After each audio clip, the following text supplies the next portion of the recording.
Yes, sir. Another day, another dollar. Thank the Lord for another 24, man. Y'all see it, man. The games, we getting swole, man. Buffered and Everett. I just got done working out, man. Big money, leg day, man. I took 505 for one on the back squat, man. Then I took 405 on the front squat. 405 money, man. Y'all know how I do, man, when I'm at the gym, man. I want to tell y'all a quick story, though, man. This is a little motivational story, man, that always sticks out to me, man. I'll never forget, man. It just keep me humble, you know, and it just keep me grounded, man. No matter how much success I achieve in life, man. It's just little stories like this, man, that keep me humble, keep me grounded. You know what I'm saying, man? You don't want to get that big head, you know, when you start to see success, man.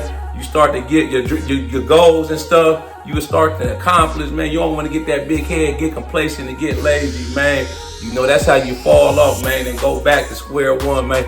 Before I keep going, make sure you subscribe to my channel, man, at The Ghetto Bodybuilder. Follow me on Instagram, TikTok, at The Ghetto Bodybuilder. I got merchandise for sale, man.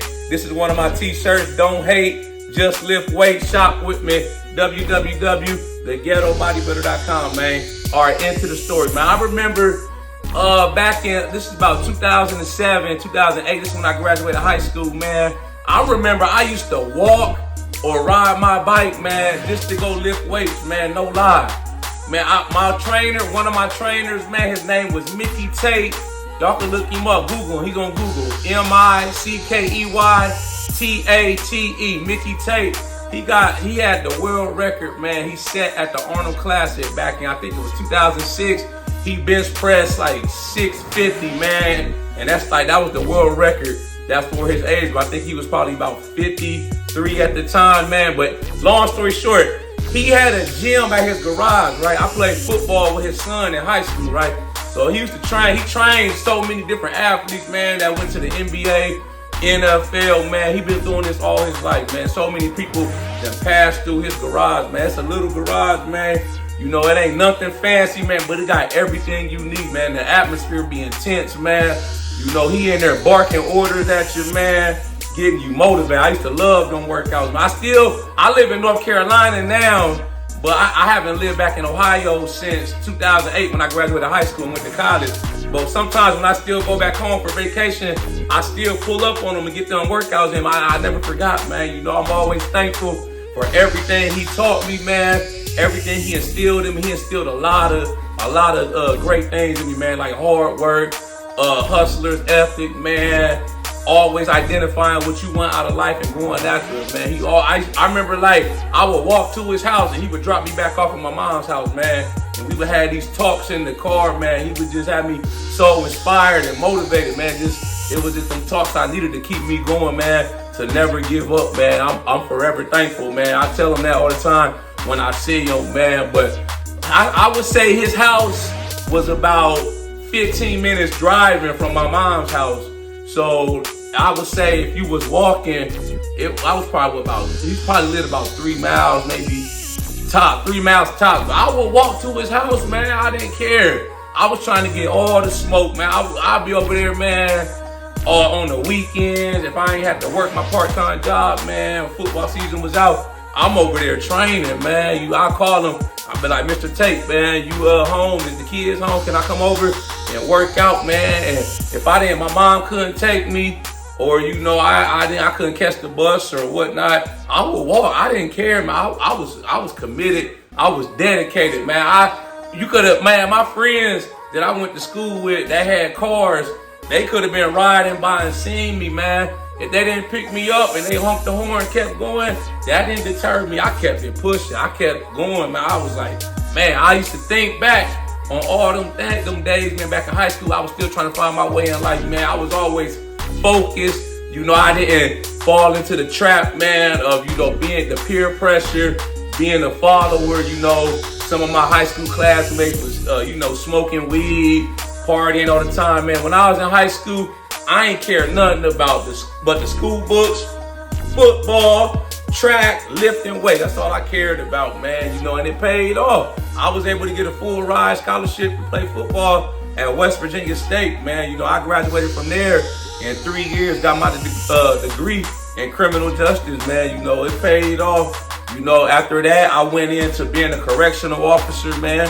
I've been working in the prison system for going on 12 years, man. You know, it's been good to me, man. You know, I'm thankful for a lot of the choices and decisions I made. You know, it allowed me, you know, after I got out of school to buy a house, you know, pay off majority of my debt. I paid off both my cars, you know, got money in the bank, you know, investing, you know. My little girl was born, she's 4 now, so I was able to start her like a investment account, you know, so she could do what she want to do when she get older, you know. That way she could have a better life than I had growing up, you know. I'm thankful for my mom, you know, I love her to the death of me, man. You know, she made a lot of sacrifices. Some stuff that I can do for my daughter now that I'm in a position to do, she wasn't able to do for me, you know, like as far as like being able to buy a car when I was in high school or went off to college, or helping me out, you know, with paying tuition for college. But she did her best, man, and she broke her back, man, for me and my brother, man. You know, single mom, you know, working 3 jobs, sometimes doing what she had to do, man, to make sure she provided for us, man. You know, that always stuck with me. That's another thing that kept me grounded, you know.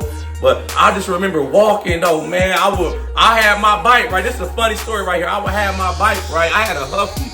You know, I would ride my bike so much, man, back and forth. The pedal on the right foot fell off 2 times on my bike, man. I don't know if I was pushing too hard or if I needed like a better bike like Lance Armstrong. I don't know. My mom bought that bike. It was a Huffy mountain bike from Walmart. It's probably more for like riding in the mountains. You couldn't tell me nothing, man.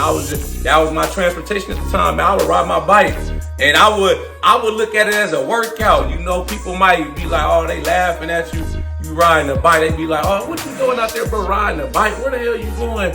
I looked at it as a workout, man. It was like discipline. It was training me, man, to be something more in life. You know, and all them same habits, same discipline stuck with me all my life, man. And mind you, this is 2008. So that I graduated high school 2008. It's 2023. So this is 15 years ago, you know. And them stories like that, man, I look forward to the day when I can tell my kids, if she has kids, you know, grandkids, stories like that, man. This is instill in them the value of hard work and having a good working ethic, man. You know, staying disciplined. You know, don't worry about what somebody else think about you, man. They laughing at you now, man. You just stay focused and hold on and keep grinding, man. Keep hustling, man. Doing what you're doing, man. Whatever it is you want to do in life, man. You know, they laughing at you now. One day you gonna pass them up, though, man. They ain't serious. They ain't take it serious, man. A lot of people, man, that had more than me, had a head start, man. We passing them up. We done passed them by, man, like no look pass, like Patrick Mahomes, man, you know. My other trainer, I had 2 trainers in high school, right? Mr. Tate, he was more with the lifting weights, you know. So he was more with the strength side of it.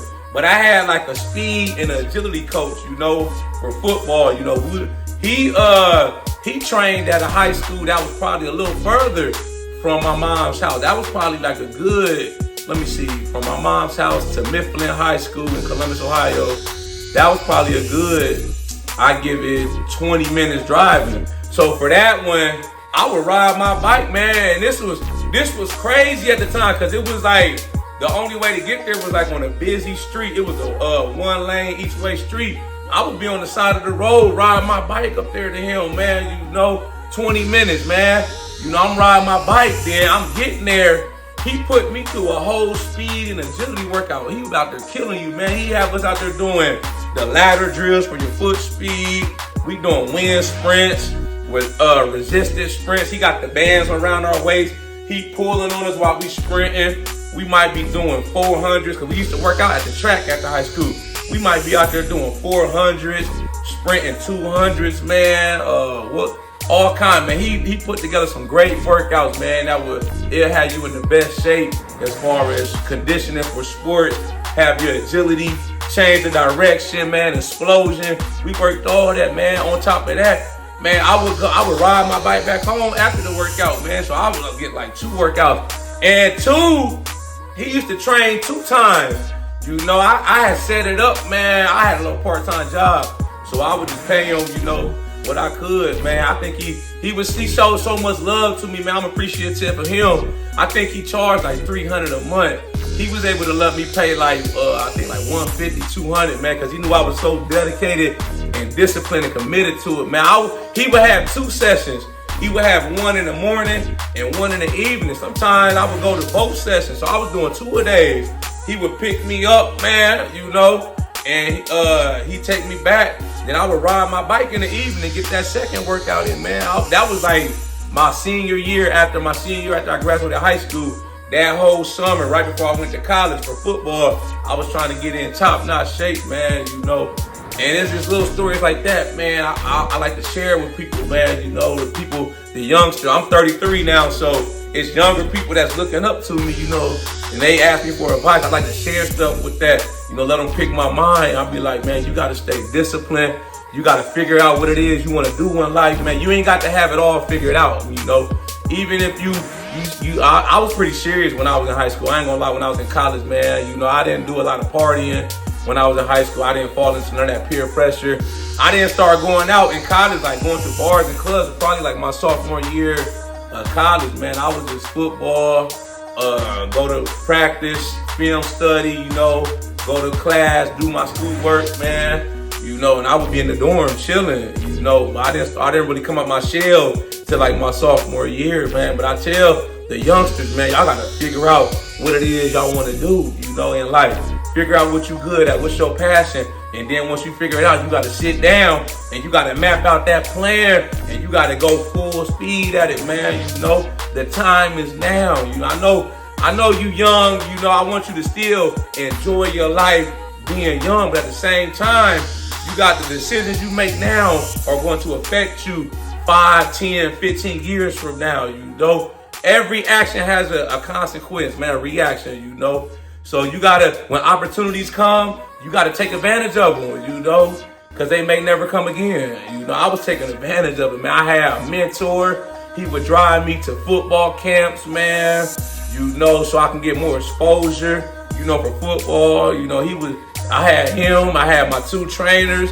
I had a lot of people, my head coach for the football team, you know, my track coaches, man, my teachers, man, you know, they all paved the way, man. All the advice they gave, I soaked up all that knowledge and I applied it to my life, man. And I took advantage of them people, man, you know, in a good way. I used what they was giving me and I used it to get me in a position in life, man, you know. And I look back and I'm like, man, that's been over 15 years ago. I still remember it like it's yesterday, you know. So I just wanted to share that with y'all, man. You know, I still remember them days walking just to go lift weights, man. That's how dedicated I was. You know, I've been lifting weights now. I started when I was 13 for sports. You know, I would be one of my coaches in middle school. He got me started with the lifting weights. He had a part-time job at the Boys and Girls Club I went to, and he was also my football coach. So they had a gym at the gym at the Boys and Girls Club in the back when all the other kids was in there playing basketball, dodgeball, kickball, all that. I would be in there lifting weights, man. I was committed. I was like, man, I used to get in trouble for sneaking into the weight room. I remember one time I was probably 14, 15. I had like 185, got stuck with it. Man, on my chair, I got in so much trouble, man. But, you know, that didn't show the determination, man. I had stuck with it, man. This is going on 20 years. Well, I'm 33 now, so this is a lifelong endeavor of mine. You know, I'm passionate about lifting weights, fitness, working out. You know, even after I stopped playing football, I still do like football type workouts when I'm in the gym. You know, they don't stop, man. You know, as far as lifting weights, man, it's like a life. It's a passion for me. It don't stop till the casket dry. I ain't gonna stop. I ain't gonna never stop working out. God willing, I want to be 60, 70, 80, still lifting weights, still pushing, still pumping iron, still at the park doing pull-ups. You know, with the kids, the grandkids, all that, man. This is my life passion. You know, I take this working out shit seriously. You know, but I just wanted to share that with y'all, man. I hope y'all got some inspiration, man. It got you fired up, man, motivated. You know, comment, let me know what you think, man. Tell me your thoughts, man. Share this video. Make sure you subscribe to my channel at The Ghetto Bodybuilder. Follow me on TikTok, Instagram, man, at The Ghetto Bodybuilder. Like I said, I got merchandise for sale. Shop with me. This is one of my shirts right here. It says, "Don't hate, just lift weights," man. Something catchy, you know, man. So yeah, www.theghettobodybuilder.com, man. So just keep pushing, keep grinding, man. I know you might be going through some trials and tribulations in life, man, but life is hard. You know, life is the hardest thing you're gonna do, man. Life is the longest thing you're gonna do. You know, you just gotta hang in there, keep fighting, man. Don't give up. Whatever you do, don't quit. You can't lose if you don't give up. I say that all the time. You cannot lose if you don't give up, man. Just keep fighting. You can't knock a mug out if you ain't in the ring fighting, man. So don't tap out, man. Just hang in there, my baby. You're gonna be all right. You're gonna make it, man. We're gonna be all right, baby. We got some goals to hit, man. Let's get to it, man. It's our time. The time is now. Let's get motivated, baby. Y'all know how we coming. Stay swole, man. Keep grinding, keep pumping, keep pushing. Let's get motivated.